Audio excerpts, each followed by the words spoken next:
মার্কিন যুক্তরাষ্ট্রে ডোনাল্ড ট্রাম্পের অভিষেকের সঙ্গে সঙ্গেই মধ্যপ্রাচ্যে বেজে উঠতে পারে যুদ্ধের দামামা, কিন্তু তার আগেই প্রক্সি যুদ্ধের খেলা চালিয়ে যাচ্ছে ইরান। দেশটি ইয়েমেনের হুথি যোদ্ধাদের হাতে তুলে দিয়েছে নিজেদের মিসাইল, আর সেই মিসাইল দিয়েই ইসরায়েলে হামলা করছে ইয়েমেনের হুথি যোদ্ধারা। এবার ইয়েমেনের প্রত্যন্ত একটি দ্বীপে রানওয়ে বানানো হচ্ছে বলে স্যাটেলাইট ইমেজে দেখা যায়। ওই রানওয়ের কাজ প্রায় সম্পন্ন হয়ে গেছে।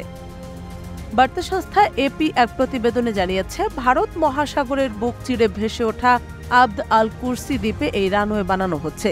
এই দ্বীপটি গালফ অব এডেনের একেবারে মুখে দাঁড়িয়ে। এই উপসাগর ঘিরেই বিশ্বের সব দেশকে রীতিমতো নাকানি চুবানি খাওয়াচ্ছে মধ্যপ্রাচ্যের গরিব দেশ হিসেবে বিবেচিত ইয়েমেন। তবে এই রানওয়ের কাজ শেষ হলে সেখানে সামরিক বিমান অবতরণের সুবিধা হবে।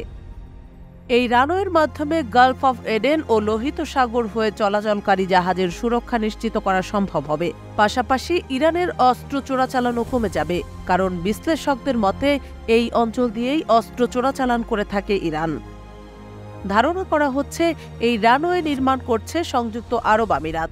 গেল 7 জানুয়ারি প্ল্যানেট ল্যাবস পিবিসি এর একটি ছবি প্রকাশ করে। সেখানে দেখা যায় প্রায় 35 কিলোমিটার দীর্ঘ এ রানওয়ের সর্বোচ্চ পয়েন্ট প্রায় 5 কিলোমিটার প্রশস্ত। অবশ্য রানওয়ের দৈর্ঘ্য দেখে বিশ্লেষকদের ধারণা, এখানে বড় কোনো বাণিজ্যিক বিমান বা ভারী বোমারু বিমান অবতরণ করতে পারবে না। তবে কৌশলগত কারণে আবদ আল কুরসি দ্বীপের গুরুত্ব অনেক। এই দ্বীপটির অবস্থান আফ্রিকা থেকে মাত্র 95 কিলোমিটার দূরে, আর এই কারণেই স্নায়ুযুদ্ধের সময় এখানে যুদ্ধজাহাজ মোতায়েন করে রেখেছিল সাবেক সোভিয়েত ইউনিয়ন। এখন এই দ্বীপ ঘিরেই নতুন পরিকল্পনা করছে সংযুক্ত আরব আমিরাত।